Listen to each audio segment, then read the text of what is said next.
হঠাৎ করেই না আমার আজকে চোখ পড়ে আমার এই মায়ের জুতোটার দিকে। দেখো কতটা ছিঁড়ে গেছে, তাও এই জুতো পরে সব জায়গায় ঘুরে বেড়াবে। এটা আর একটু হলে ছিঁড়ে যাবে, একবারও নিজের জন্য জুতো কেনে নি।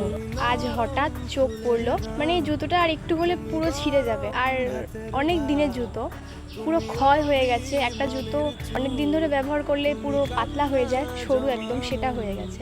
জুতো পরে সব জায়গায় ঘুরে আসবে, বাজার বলো আরো অন্যান্য জায়গায়, সব জায়গায়। এখন 3টে বাজে, একটু বাদে যাব বাজারে। এমনিতেও নিজের জন্য কখনো কিছু কেনে না, কখনো কোনো কিছু কেনে না নিজের জন্য। তো চলো আমি একটু বাদে যাব বাজারের দিকে। জুতোটা নিয়ে মায়ের কাছে গিয়ে আমি বললাম, এই জুতোটা ছিঁড়ে গেছে, তুমি আর পরবে না। মা কি বলছে শোনো। ফিতে পাল্টাবা 20 টাকা দিয়ে হয়ে যাবে না, মানে ফিতে পাল্টিয়ে ওই ছেঁড়া জুতোটাই পরতে হবে, তাও একবারও নতুন জুতো কিনবে না। আমার চোখে যদি জুতোটা অনেকদিন আগে পরতো তাহলে আমি অনেক আগেই একটা জুতো কিনে নিয়ে যেতাম। হয়তো মায়েরা এইরকমই হয়, নিজের জন্য কখনো ভাবে না। যাই হোক, এইদিকে আমি জুতো কিনে বাড়ি এসে পড়েছি।